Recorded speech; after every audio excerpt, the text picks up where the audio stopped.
Le portrait psychologique. Radio J. Radio J. Bonjour Christian Réchaume. Bonjour Cyrielle, bonjour Hélène. Bonjour. Bonjour Lola. Alors je m'adresse à deux actrices et puis des fois il y a des rôles que l'on joue et ceux que l'on n'a pas choisis. Alors votre pièce parle de liens, de silence, de confrontation et de retrouvailles. Alors pour cette chronique psychologique, j'avais envie de vous présenter une nouvelle pièce avec de l'humilité, une pièce en 4 actes qui parle de vous, qu'on pourrait intituler comme mère, comme fille. Dans cette pièce, l'acte 1, il y aurait le syndrome du miroir. Le miroir, c'est ce que l'on voit dans l'autre, c'est ce qu'on refuse aussi de voir. C'est entre une mère et une fille, il y a souvent des ressemblances. Mais chez vous, elle est sublimée. Il y a le même regard, la même intensité émotionnelle, le même appétit de scène. Et puis, dans un miroir, une fille, qu'est-ce qu'elle peut voir ? Elle peut voir qu'elle est solaire, qu'elle est sensible, qu'elle est créative, qu'elle est poétique. Elle peut voir aussi son insécurité et ses chagrins. Et puis elle peut aussi s'identifier à sa mère. Pour une mère, regarder son miroir, c'est regarder la transmission, regarder son passé, regarder aussi son enfance et regarder l'enfant que l'on a devant soi. Alors, il y a ce double jeu sur scène, avec le rôle de mère et le rôle de fille qui se mélangent entre la réalité et la fiction. Et cela se croise. L'acte 2, ça serait l'effet boomerang.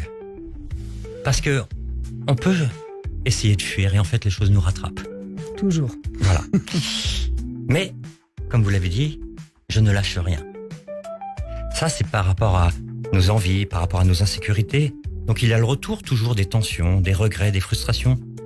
Le retour de cette mémoire malade, comme vous l'avez exprimé. Alors on tente d'oublier, c'est un mécanisme de défense pour se protéger. Mais il permet aussi des fois d'occulter certaines choses qui peuvent être douloureuses. Mais le retour à la mémoire, que ce soit collective ou familiale, ça permet cette transmission dont vous nous avez parlé. Cela nous rappelle que que nous avons une vulnérabilité et que ça développe notre résilience. L'acte 3, ça serait le théâtre des attentes. Parce que vous avez des rôles qu'on vous a donnés avant votre naissance.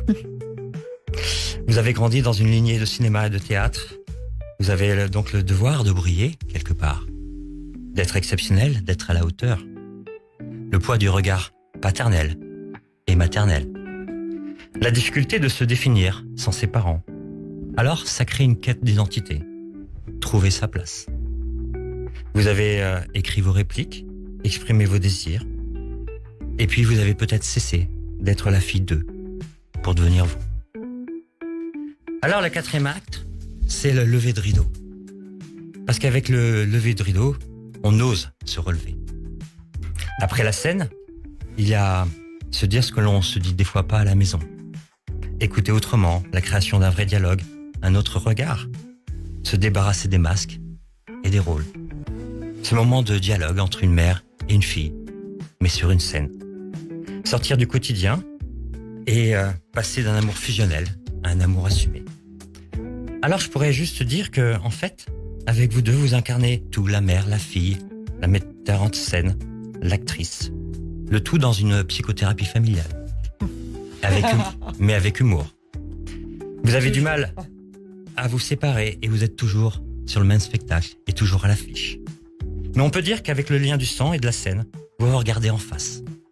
Vous vous comprenez sans vous confondre et vous transformez votre héritage en liberté. Merci beaucoup, Merci, Christian c'est très Réchaume, joli. pour ce très joli regard sur nos invités. Notre psychanalyste, auteur et thérapeute que l'on retrouve évidemment toutes les semaines sur Radio J.